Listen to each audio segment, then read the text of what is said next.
কুমিল্লার দাউদকান্দিতে একটি বাসায় লাইন থেকে লিক হয়ে জমে থাকা গ্যাস বিস্ফোরণে একই পরিবারের 4 জন দগ্ধ হয়েছেন। তাদের সবাইকে উন্নত চিকিৎসার জন্য জাতীয় বার্ন ইনস্টিটিউটে আনা হয়েছে।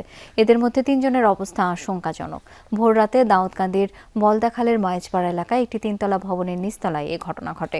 বিস্ফোরণে একই পরিবারের 4 জন দগ্ধ হন। খবর পেয়ে ফায়ার সার্ভিস গিয়ে আহতদের উদ্ধার করে স্থানীয় একটি হাসপাতালে পাঠায়। পরে উন্নত চিকিৎসার জন্য তাদের 4 জনকেই ঢাকার জাতীয় বার্ন ইনস্টিটিউটে আনা হয়। ফায়ার সার্ভিসের কর্মকর্তারা বলছেন, কোনো কারণে লাইন থেকে লিক হয়ে গ্যাস জমে যায়, সেই জমে থাকা গ্যাসের বিস্ফোরণে সবাই দগ্ধ হয়েছেন। বাখরাবাদ গ্যাস ডিস্ট্রিবিউশন কোম্পানির গৌরীপুর শাখার ব্যবস্থাপক জানান, ওই ভবনের গ্যাস সংযোগটি অবৈধ ছিল। আগুন লাগছে আপনার কত 4টা 4:30টার দিকে। অবৈধ বৈধ লাইন আছে নাকি? হ্যাঁ, বৈধ লাইন নিতে হবে।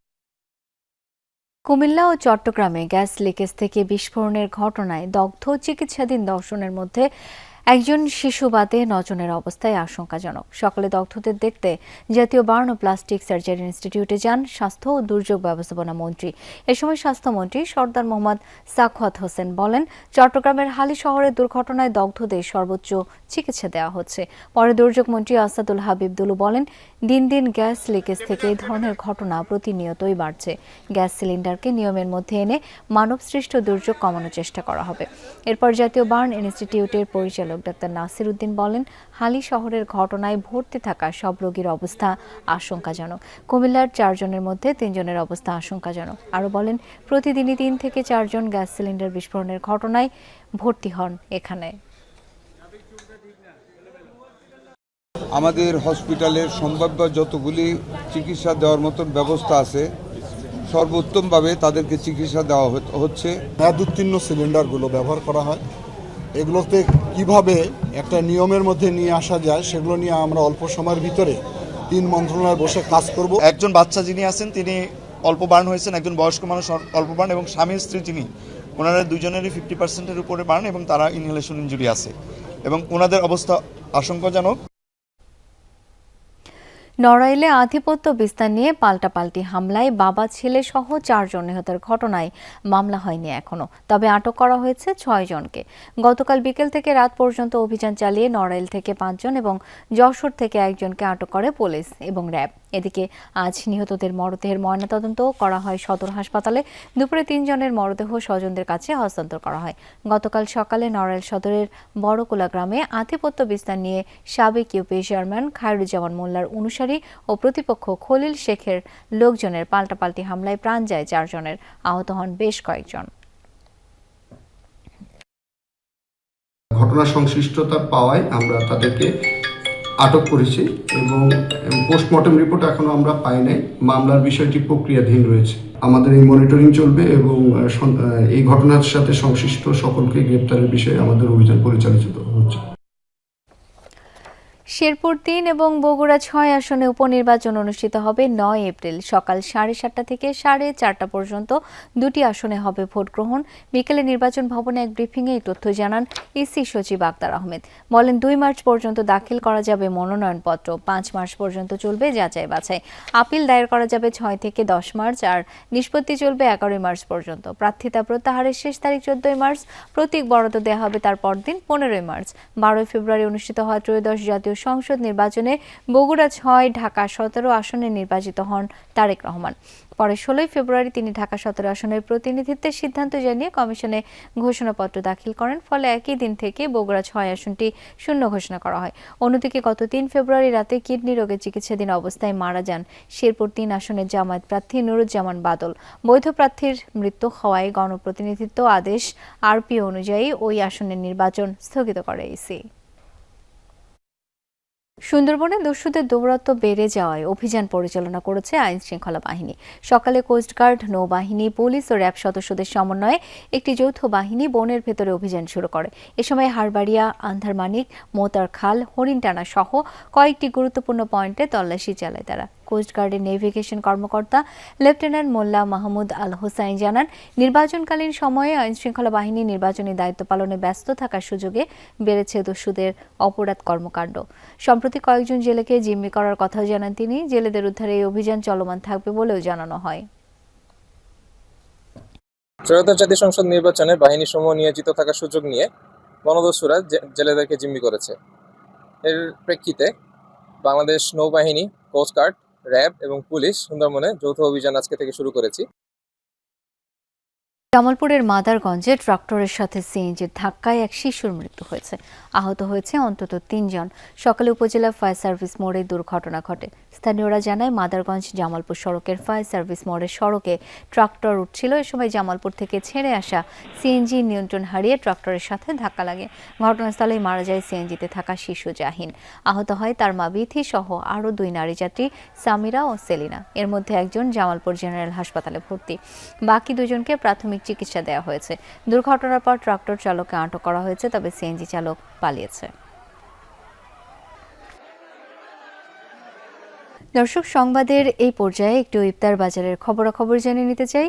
এই মুহূর্তে যুক্ত হচ্ছেন সহকর্মী গোলাম মোস্তফা রুবেল। সিরাজগঞ্জের খবরাখবর জানাবেন তিনি। রুবেল, ইফতারের জন্য কোন আইটেমগুলোর চাহিদা বেশি দেখছেন?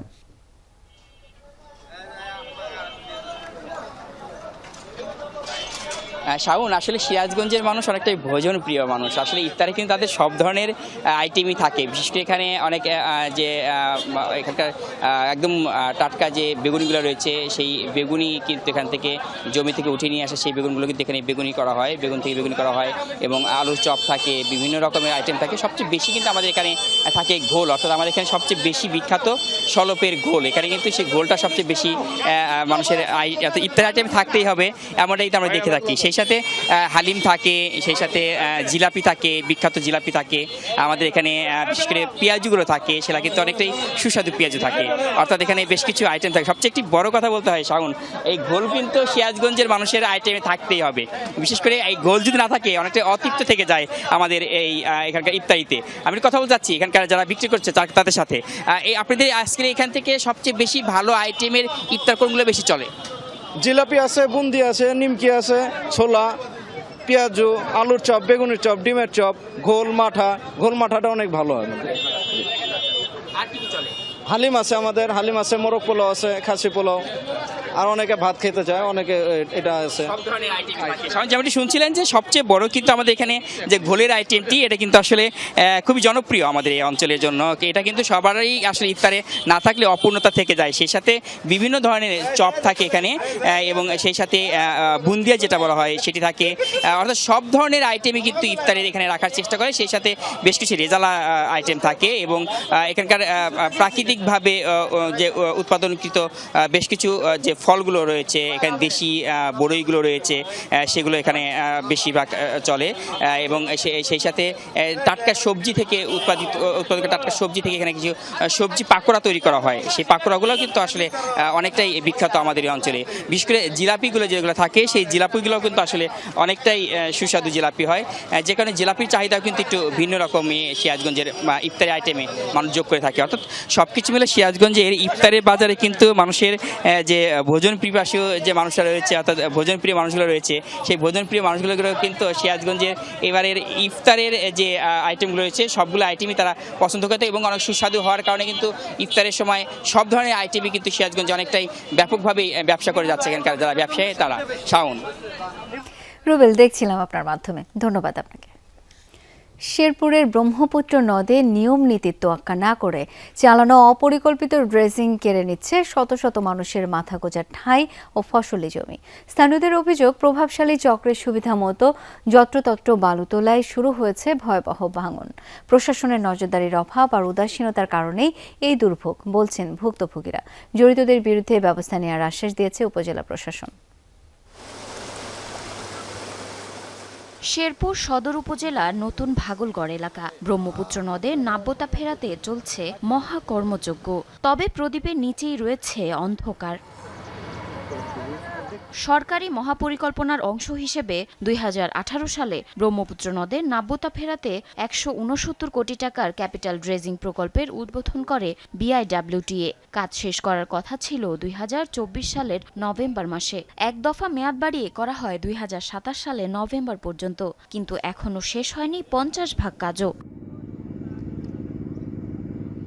স্থানীয়দের অভিযোগ, যেখানে চর জেগেছে সেখানে খনন না করে খরচ বাঁচাতে আবাদি জমি ও বসতবাড়ির কাছে ড্রেজার বসানো হচ্ছে। এতে নদীর গতিপথ বাধাগ্রস্ত হয়ে শুরু হয়েছে তীব্র ভাঙন, বিলীন হচ্ছে ঘরবাড়ি ও ফসলি জমি।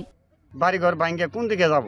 এই ড্রেজার যদি না আসতো তাহলে আমাদের এই বাড়িঘরগুলো এভাবে আর ভাঙতো না। সরাসরি মাটি আগে নিয়ে গেছে আমরা কইলে এই ছোট পাড়া আমরা আগের কোনো হিসেবই করে না। পাশাপাশি নদ থেকে উত্তোলন করা বালু তীরে জমা না করে পাইপলাইনের মাধ্যমে পাঠানো হচ্ছে পার্শ্ববর্তী জেলাগুলোতে। এতে রাজস্ব হারাচ্ছে শেরপুর জেলা। ভুক্তভোগীরা বলছেন, প্রশাসনের নজরদারির অভাব আর উদাসীনতার কারণেই এই দুর্ভোগ। যে দিকে নদী খনন করার কথা সেদিকে না করে এদিকে করতেছে এবং এই বালুগুলা অবৈধভাবে আরেক জায়গায় নিয়ে যাচ্ছে। বাড়ি ঘর নষ্ট হয়ে গেছে জায়গা এলামেলা প্রতিবাদ করতেছি, কিন্তু শেরপুরে ঘুরলাম, মনে করেন প্রশাসনের গেলার পর মনে করেন আমাদের এলাকা মনে করেন এলে কোনো মূল্যমান করে না। অপরিকল্পিত ড্রেজিংয়ের বিষয়টি স্বীকার করে পানি উন্নয়ন বোর্ডের কর্মকর্তা জানান, ভাঙন কবলিত এলাকায় আপৎকালীন বাঁধের ব্যবস্থা করা হয়েছে। বিআইডব্লিউটি এর সাথে কথা বলে টেকসই সমাধানের আশ্বাস দিয়েছেন এই কর্মকর্তা। বিআইডব্লিউটি এর আওতায় যে আমাদের পুনরাতন ব্রহ্মপুত্র নদের যে খনন কাজ চলমান আছে তার আওতায় আসলে আমাদের শেরপুর অংশে বিভিন্ন জায়গায় প্রায় আমাদের 4.5 কিলোমিটার ভাঙন রয়েছে। তো যদি আমরা অর্থ বরাদ্দ পাই তাহলে সেই ক্ষেত্রে আমরা সকল ভৌত কাজ যেগুলো আমাদের ভাঙন প্রবণ অংশে সেক্ষেত্রে আমরা নদীর রক্ষা শাসনের জন্য যেসব কাজ করা লাগবে সেগুলোতে আমরা পদক্ষেপ নিতে পারবো। এ বিষয়ে ক্যামেরার সামনে কথা বলতে রাজি না হলেও উপজেলা নির্বাহী কর্মকর্তা জানান, অনিয়মের বিরুদ্ধে জিরো টলারেন্স নীতি গ্রহণ করা হয়েছে। জড়িতদের বিরুদ্ধে ব্যবস্থা নেওয়ার আশ্বাসও দেন তিনি। জারিন অর্নি, যমুনা নিউজ। দর্শক, এই ছিল সংবাদ সারা দেশে।